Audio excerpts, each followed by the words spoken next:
Mi nombre es Elena Martínez, tengo 32 años, y nunca imaginé que un testamento cambiaría mi vida de manera tan radical. Vengo de una familia donde siempre fui la oveja negra, la prima que no encajaba, la que era vista con desprecio por mis tíos y primos más exitosos.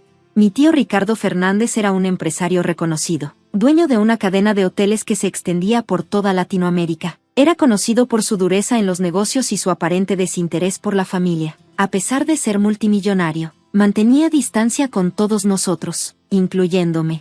Recuerdo claramente la última vez que lo vi, en la boda de mi prima Sofía hace 3 años. Él me miró con una mezcla de indiferencia y curiosidad, como si fuera un objeto extraño que no terminaba de comprender. Mis primos, especialmente Carlos y Martín, siempre me miraban por encima del hombro, como si mi simple presencia fuera una molestia. Mi madre, una mujer trabajadora que había criado sola, siempre me decía: Elena, no les des importancia, nosotras nos bastamos. Trabajaba como enfermera, y aunque no teníamos lujos, nunca nos faltó lo necesario. Me había enseñado el valor del trabajo duro y la dignidad. Cuando recibí la llamada del abogado aquella mañana de octubre, pensé que era una broma. Señorita Martínez, el señor Ricardo Fernández la ha nombrado como única heredera de su fortuna, me dijo con una voz completamente neutral. Al principio, no lo creí, porque mi tío, que apenas me había dirigido la palabra en años, ¿me dejaría todo? La suma era astronómica: 3 hoteles de lujo, inversiones en bienes raíces, acciones en importantes empresas tecnológicas, todo valorado en más de $50 millones. Las primeras llamadas no se hicieron esperar. Mi prima Sofía, conocida por su carácter explosivo, me marcó furiosa. ¿Qué has hecho, Elena? Esto es imposible. Papá nunca te consideraría parte de la familia. Carlos, su hermano, fue más directo. Seguramente has manipulado el testamento. Iremos a los tribunales. Esto no se quedará así. Pero algo más había en el testamento, algo que cambiaría todo. Una carta personal de mi tío Ricardo, que el abogado me entregó junto con los documentos legales. Con manos temblorosas, la abrí.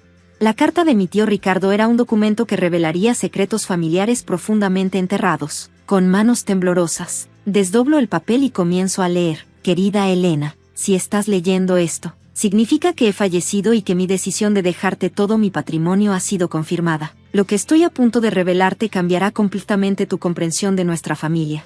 Hace 32 años, tu madre María y yo tuvimos una relación que nadie en la familia conocía. Éramos jóvenes. Ella trabajaba como enfermera en el hospital donde mi padre estaba internado por una grave enfermedad. Nuestra relación fue breve pero intensa. Cuando supo que estaba embarazada, yo estaba comprometido con quien ahora es la madre de Sofía y Carlos.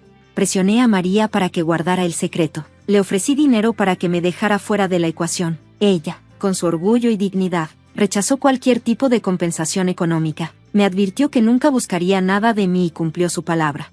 Tú eres mi hija biológica, Elena, algo que nunca reconocí públicamente, pero que siempre supe. Durante años te observé desde la distancia. Tu madre te crió sola, trabajando incansablemente, sin pedirme jamás un centavo.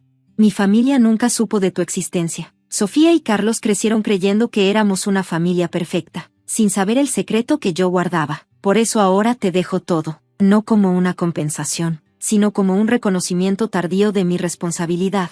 Te pido perdón, no por el dinero, sino por todos los años que no estuve presente en tu vida. Con amor. Ricardo Fernández. La carta cayó de mis manos. La revelación era impactante. No solo era millonaria de la noche a la mañana, sino que además descubría que mi tío era mi verdadero padre. Las llamadas de mis primos se volvieron más frecuentes y agresivas. Carlos amenazaba con demandarme. Sofía gritaba insultos por teléfono, pero yo sabía algo que ellos no. Tenía pruebas documentales que respaldaban todo.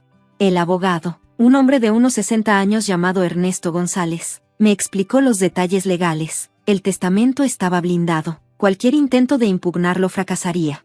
Tu padre fue muy cuidadoso, me dijo Ernesto. Dejó documentación que prueba tu verdadera identidad, exámenes de ADN realizados en secreto, cartas, documentos médicos. Nada de lo que tus medios hermanos puedan hacer alterará esta decisión. Mi madre, cuando le conté todo, me miró con una mezcla de dolor y comprensión. Siempre supe que algún día sabrías la verdad, me dijo mientras me abrazaba. Los días siguientes fueron una vorágine. Aparecieron abogados, periodistas queriendo conocer la historia. Mi vida había pasado de ser una existencia discreta a ser el centro de un escándalo mediático. Carlos y Sofía no se rendirían fácilmente. Presentaron demandas, intentaron desacreditarme, pero cada movimiento que hacían parecía fortalecer más mi posición. Un mes después de la muerte de mi padre, recibí la primera propuesta de reconciliación. La propuesta de reconciliación llegó de la manera más inesperada. Una tarde, mientras revisaba los documentos de la herencia en mi nuevo despacho, recibí una llamada de Ernesto, mi abogado. Elena, Sofía quiere reunirse contigo. Solicita un encuentro privado, me informó. El lugar elegido fue un restaurante discreto en el centro de la ciudad. Cuando Sofía entró, noté un cambio en su actitud. Ya no venía con la agresividad de antes, sino con una vulnerabilidad que nunca le había visto. Necesitamos hablar, me dijo, sentándose frente a mí. Su historia era más compleja de lo que imaginaba. Después de los intentos fallidos de impugnar el testamento, Carlos había llevado su frustración a límites peligrosos. Había dilapidado la parte de la herencia que le correspondía de su madre en apuestas y negocios riesgosos. Estamos en la ruina, confesó Sofía, con lágrimas en los ojos. Carlos nos ha arruinado a todos. La revelación sobre mi verdadero origen había sacudido los cimientos de su mundo. No solo habían perdido la herencia que creían suya, sino que además descubrieron que su padre había mantenido un secreto durante décadas. Mi madre, que me acompañaba en esta reunión, escuchaba en silencio. Podía ver en sus ojos una mezcla de compasión y dolor. No vine a pedirte dinero, continuó Sofía. Vine a entender. ¿Por qué papá te eligió a ti? Le conté entonces la historia completa. Como mi madre había sido una mujer íntegra que rechazó cualquier compensación. Como había trabajado incansablemente para sacarme adelante. Como me había enseñado valores que mi padre biológico nunca practicó. La conversación duró horas. Poco a poco, las barreras entre nosotras comenzaron a derribarse. Carlos, por su parte, estaba al borde de la quiebra. Sus deudas de juego lo habían llevado a un punto sin retorno. Cuando supe que estaba considerando vender un riñón para pagar sus deudas, tomé una decisión que sorprendería a todos. Les ofrecí una salida, pero no sin condiciones. Les daré una suma para que puedan rehacer sus vidas, les dije a Sofía y Carlos. A cambio, quiero que trabajen conmigo en la fundación que voy a crear en memoria de mi padre. La fundación tendría un objetivo claro: ayudar a madres solteras que, como mi madre, luchan por sacar adelante a sus hijos. Un proyecto que honraría el sacrificio de María y transformaría el dolor de años de secretos en algo positivo. Carlos inicialmente se resistió. Su orgullo herido le impedía aceptar ayuda de la hermana que había despreciado durante años. Pero Sofía lo convenció. Habían tocado fondo y necesitaban un nuevo comienzo. Un año después, la fundación era una realidad. Ayudamos a cientos de mujeres. Creamos programas de capacitación, becas educativas. Mi madre, ahora jubilada, era la primera en supervisar cada proyecto. El día que inauguramos oficialmente la fundación, invité a Ernesto, mi abogado, a dar unas palabras. Fue él quien reveló algo que nadie esperaba. Ricardo, dijo, sabía exactamente lo que hacía cuando decidió dejar todo a Elena. No era solo un acto de justicia, era un plan elaborado para reunir a una familia rota. Mis primos, ahora mis colaboradores, me miraron con una nueva luz. No éramos perfectos, pero habíamos encontrado un camino para sanar. La herencia de mi padre no era solo monetaria, era el legado de transformar el dolor en esperanza, los secretos en oportunidades. Y así, de la noche a la mañana, pasé de ser la prima olvidada a ser el núcleo de una nueva familia. Una familia que eligió amarse, a pesar de todo. Los años siguientes transformaron completamente nuestra familia. La Fundación Esperanza María creció hasta convertirse en una de las organizaciones más respetadas en apoyo a madres trabajadoras. Sofía, quien inicialmente me veía como una amenaza, se convirtió en mi más cercana aliada. Descubrimos que teníamos más en común de lo que jamás imaginamos. Su pasión por la educación y mi visión empresarial nos permitieron crear programas que cambiaban vidas. Carlos, tras superar sus adicciones al juego, encontró su verdadera vocación como trabajador social. Los mismos impulsos destructivos que casi lo arruinan ahora los canalizaba para ayudar a jóvenes en situaciones difíciles. Mi madre, María, se convirtió en la figura central de la fundación. Su historia de sacrificio y amor inspiraba a cientos de mujeres que pasaban por nuestros programas. Cada mes, realizábamos ceremonias donde mujeres compartían sus historias de superación. Un día, mientras revisábamos los archivos de la fundación, Ernesto, mi abogado y ahora amigo cercano, me mostró algo sorprendente. Ricardo había dejado instrucciones secretas adicionales que nadie conocía.